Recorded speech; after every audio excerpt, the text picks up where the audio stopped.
Welcome to another episode of We Cooking right here on Lexan TV. Now today we are on location at the lovely Port Louis Marina, and we want to say special thank you to Victory Bar Chef Randy.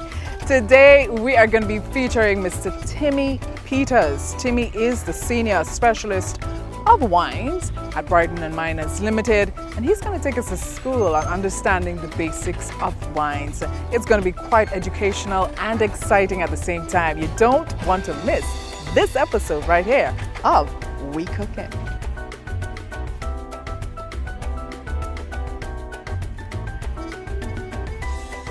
Welcome back. Well, for the special edition of We Cooking, you probably spotted a couple, bits and pieces on the table. It's not more about cooking today, but it's all about wines.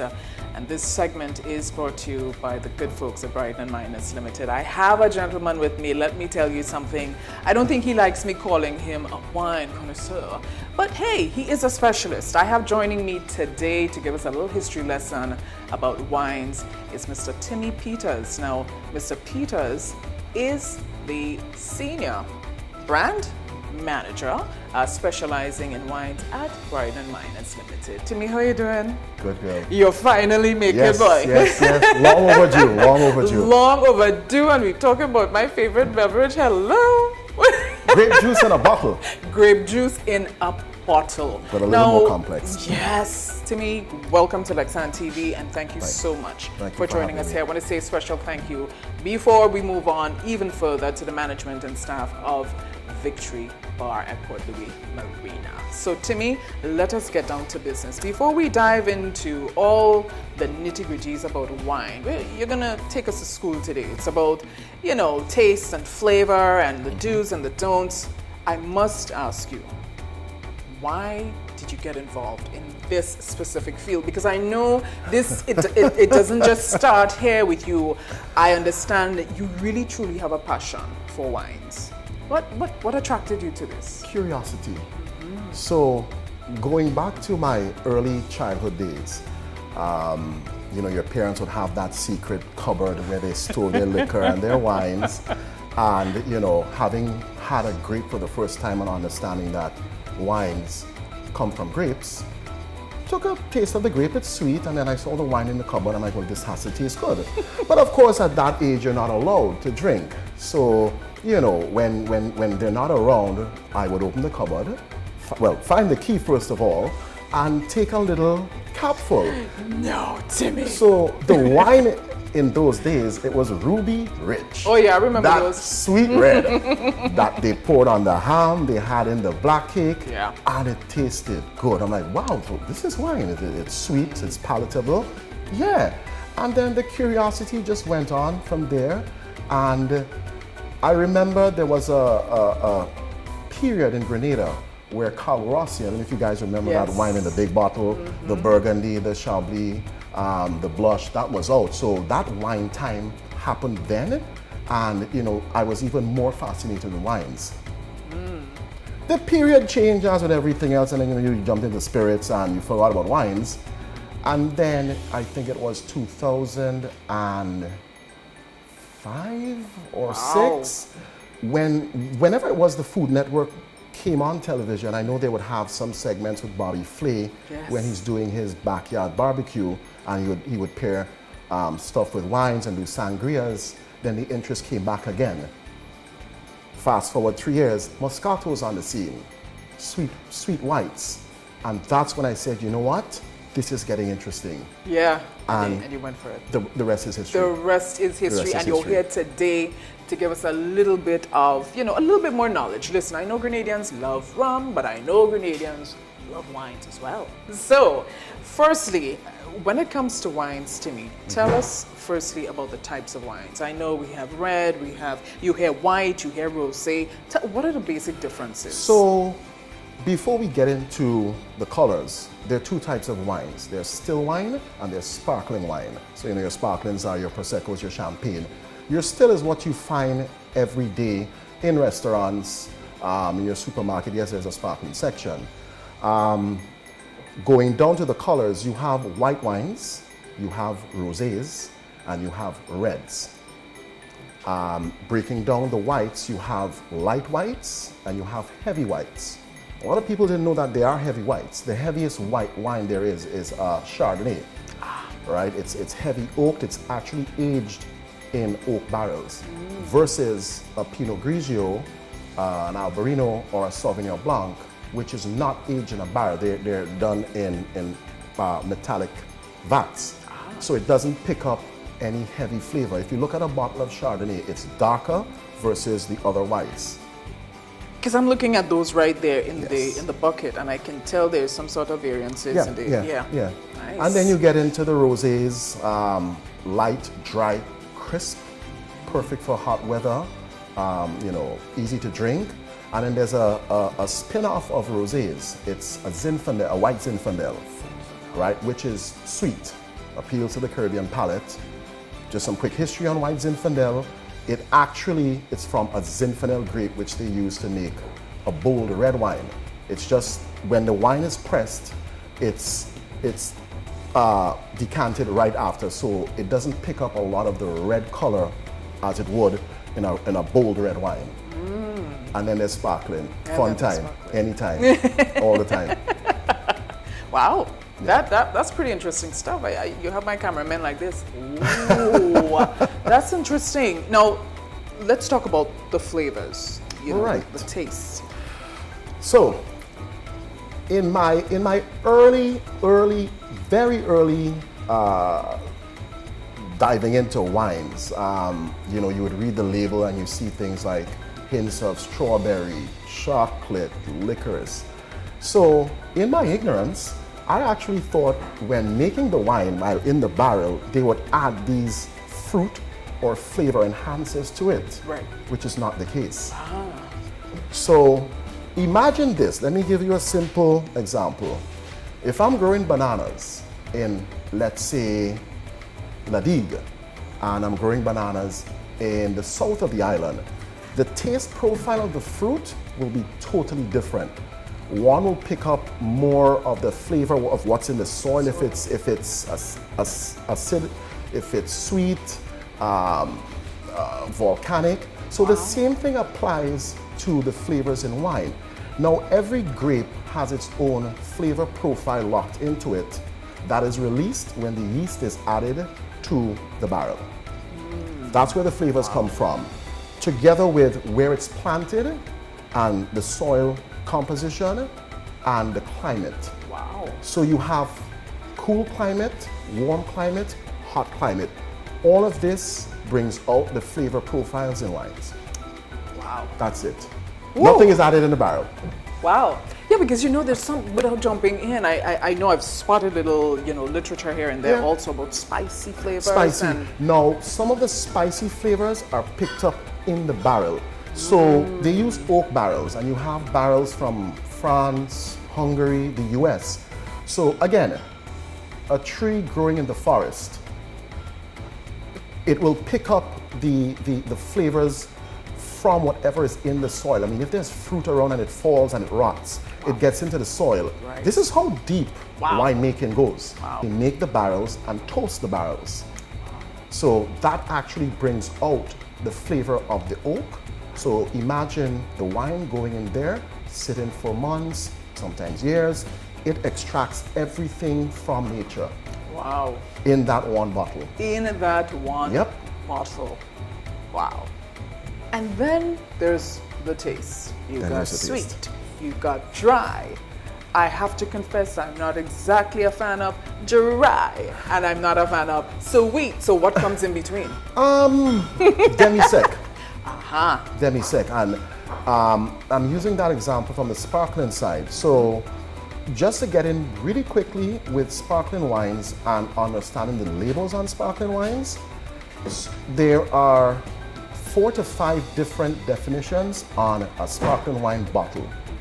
I actually got confused when I was doing one of my wine exams because you hear the name extra dry and you think it means extra dry. It's actually the reverse.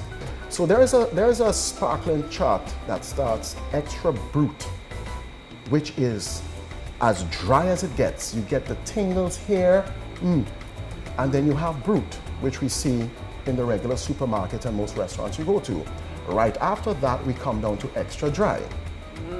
And then you have dry.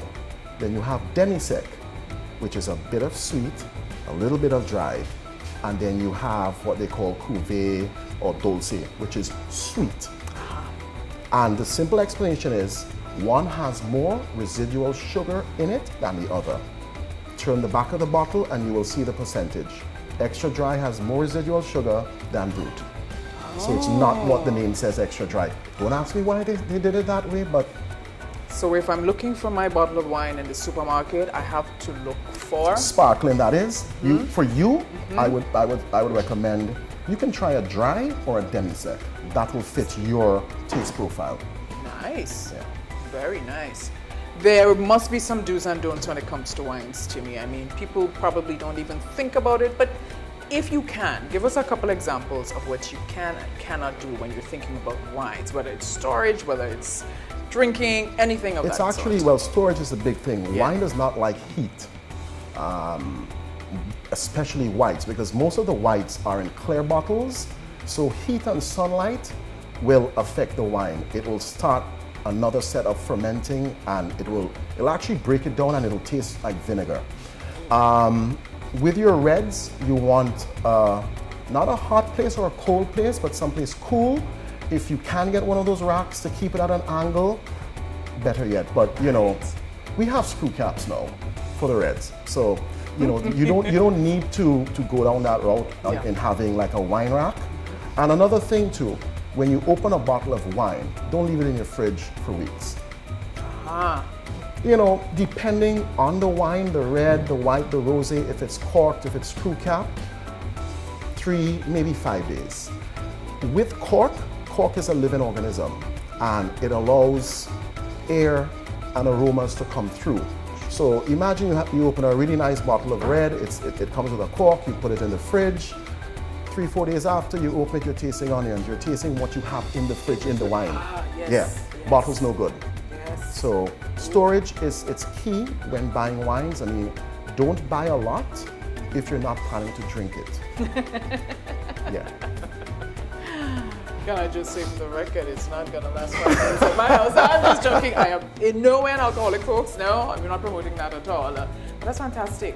Now, tell us a few known facts. You know, I bet you didn't know this or that about wine. I'm really excited to hear what you're coming with because I know you have a wealth of knowledge to me. Well, Bet you didn't know that wine.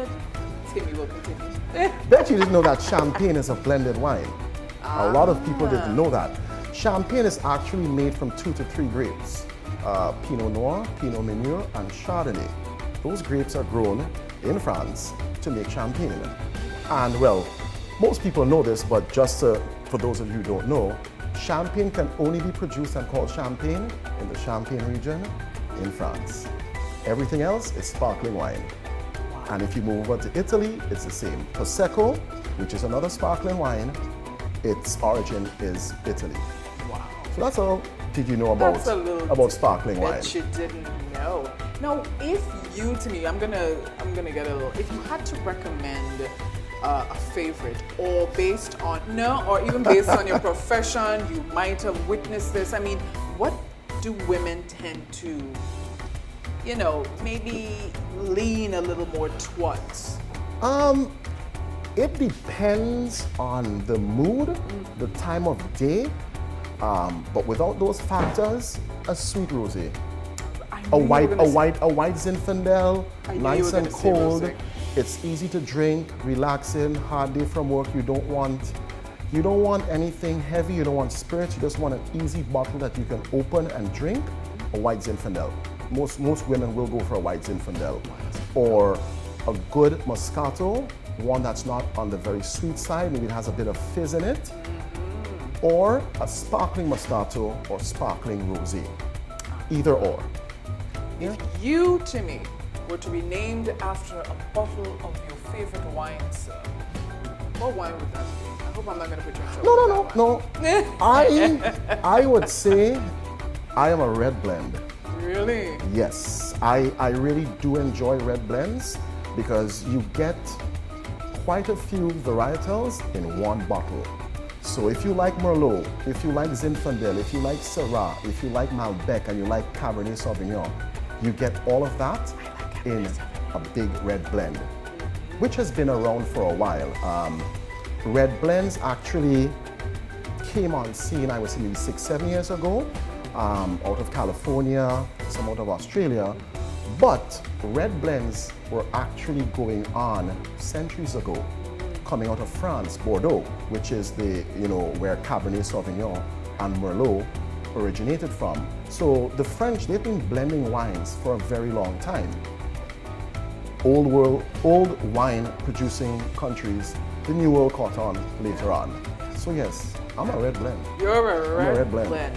What would you say is the toughest thing? Now, before we have a sip of something here, because I'm hoping that you would recommend something that I would try. Definitely. But what would you say was the toughest part of your experience getting to understand the history of wine, the science behind wine, and everything else that came with it? I think one of the hardest things, it was learning the regions, what grapes are grown in the region, and learning the taste and smell profiles. Now, you have a glass of wine, you smell, you know that scent, but you just can't remember what it is. So learning and developing my scent encyclopedia, like I would call it, that was hard, just getting everything down and the regions. Yeah, that part, it's always a learning process. You will smell something different than I will smell, but it's not wrong. It's not.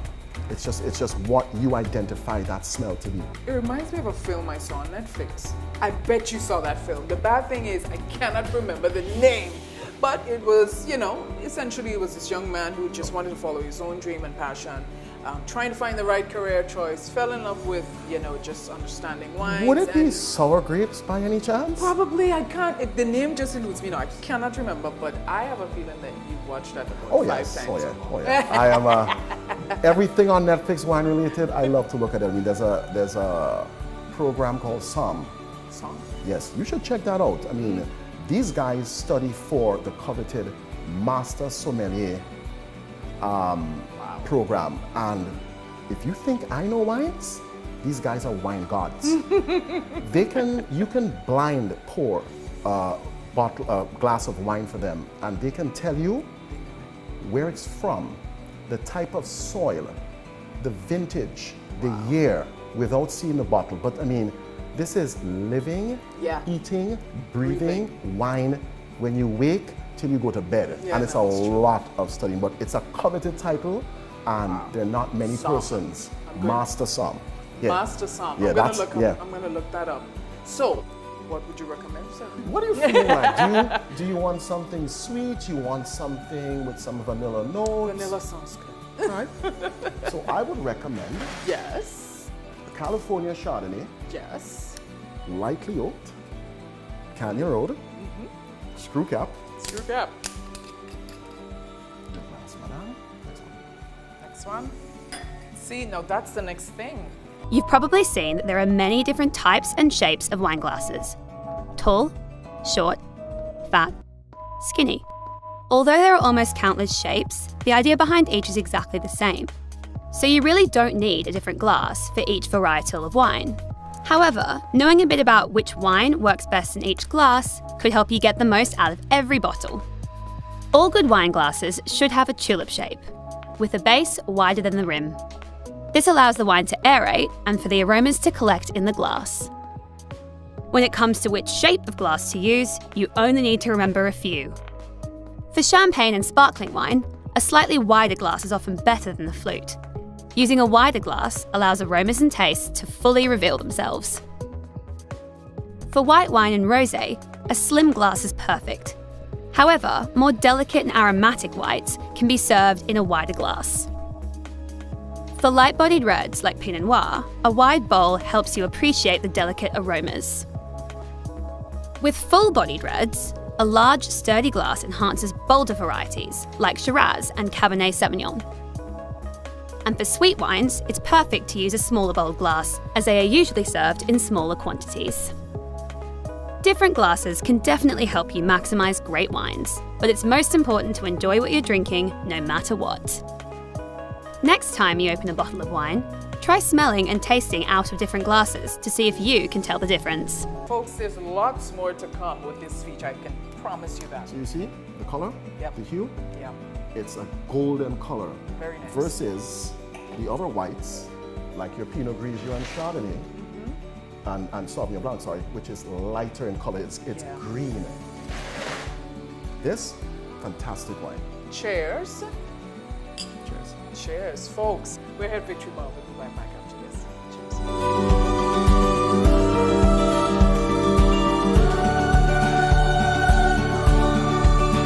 I have been bracing for this moment, and just to let the viewers know again, I mean, who would have thought of pairing fried chicken with wine? Well, I can tell you it's going to be quite interesting and exciting.